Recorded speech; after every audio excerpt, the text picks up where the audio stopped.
Hey friends, Beck the Feminist Lawyer here. Let's talk about Tim Walz, who is the new VP pick for Kamala Harris. Now, I don't know about y'all, but I didn't know much about Tim Walz. He wasn't really on my radar until I heard the quote from the White Dudes for Kamala Zoom call that happened, where he said, "How often in 100 days do you get to change the course of history? And how often in the world do you get to make that bastard wake up afterwards and know that a black woman kicked his ass and sent him on his way?" So that started the fandom. But besides being the king of the zinger, he is the second term governor of Minnesota. He spent 12 years in Congress. He is an Army National Guard vet. He was is the chair of the Democratic Governors Association. He was a former public school history teacher and football coach. And apparently, while he was the public school teacher, he did this. My favorite factoid about Tim Walz is that during his time as a high school teacher, in the same year, he coached the football team to a state title and served as the faculty advisor for the school's first Gay Straight Alliance Club. And when attacked for looking older than his age, he's only 60. But when attacked for looking older than his age, he said, "I supervised a lunchroom for 12 years, and you don't come out of that job without having a few more gray hairs than you had when you started." Any of us who have worked in teaching, oh man, we couldn't agree harder. But besides him just being a super cool dude, let's talk about policy. Now, memes are not sources. Memes are not sources. But I found this one and decided to source it for you. Some of the policies that Walz signed into law in Minnesota: universal school meals. This is a picture of Tim Walz right after he signed the bill that gave school lunches to every student in Minnesota for free. He signed the bill and showed it to the kids around him and was trying to give them fist bumps, and they all just kind of hug attacked him right there. How cute is that? No kid in the state of Minnesota goes without school lunch. The next thing I saw was stronger labor protections. That's the second line here. The legislation that he passed include guaranteed paid sick leave, banning mandatory anti-union meetings held by employers, and banning non-compete agreements. Tim Walz also signed into law an adult use cannabis law, so adults have access to cannabis. He also contributed to stronger LGBTQ protections. That includes supporting just in the high school, starting that Gay Straight Alliance Club. He also, in Congress, supported the Matthew Shepard and James Byrd Jr. Hate Crimes Prevention Act. He also supported the Respect for Marriage Act. He had conversion therapy banned in Minnesota, and he also safeguarded doctors and the patients of gender-affirming care. This is Tim Walz and his lieutenant governor, Peggy Flanagan, marching in the Pride Parade. It says, "This I promise as governor. I won't back down until every person has the right to be who they are. Thank you for letting us celebrate with you today." Incidentally, this Peggy Flanagan on the right here, because Tim Walz is going to have to step down as the VP, Peggy Flanagan will become the first Indigenous governor of a United State. So very cool props to Peggy Flanagan there. Of course, that line of paid leave and sick leave is lumped into the labor protections.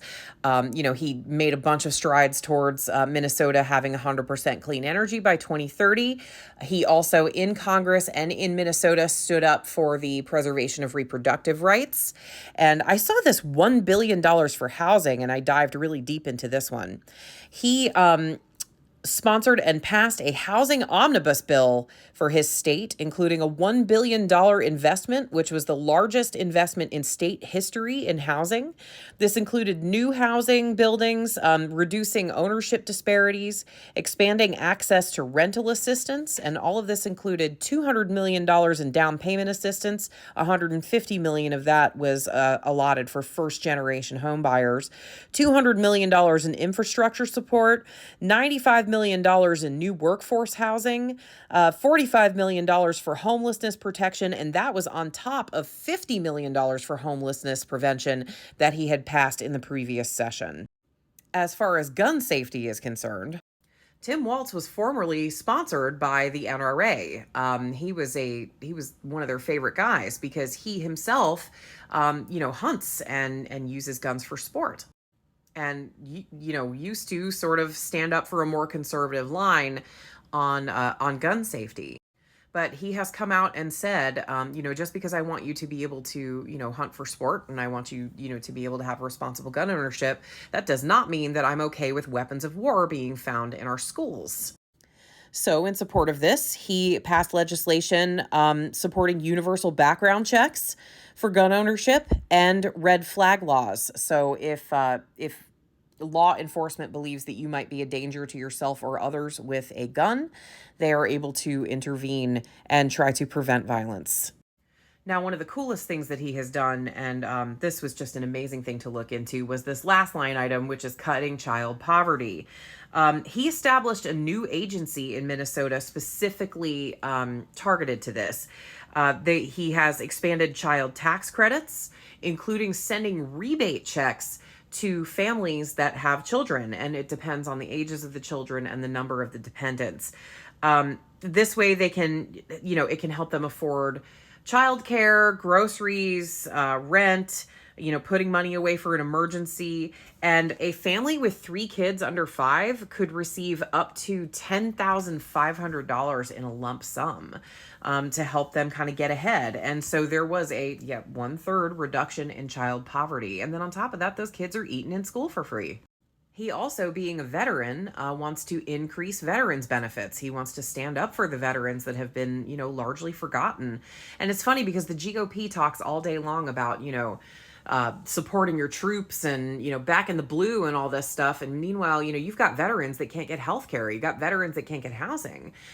So Walz has stepped forward and said that, he has a commitment to helping veterans get their health care, get their housing, and to stay out of poverty, to stay above the poverty line. And this is a quote directly from Tim Walz. He said, "It's true. I'm a veteran, a hunter, and a gun owner, but I'm also a dad. And for many years, I was a teacher. I know basic gun safety isn't a threat to my rights. It's about keeping our kids safe. I had an A rating from the NRA, and now I get straight Fs, and I sleep just fine." I don't know about y'all, but this is the kind of man that I want to see going into the White House. Supporting a man like this who, takes no crap from the right. He's not scared of them at all. He will stand up unashamedly, unabashedly for the LGBT community. As a matter of fact, when he signed these laws that protected the LGBT community, most governors who had signed such things had kind of done so in secret, and he did it in a celebratory way. So he invited trans people from the community, and, prominent LGBT people from the community to witness him signing these laws and sponsored celebrations for the signing of these protections. So there he is, Tim Walz, America's dad. Put him and Kamala together. Oh boy. This is going to be awesome. It's just what we need. So check your voter registration, get out there and vote. Blue up and down the ticket, and let's give them all the traction that they need to really make the changes that America deserves. Stay safe out there, friends, and keep fighting that good fight.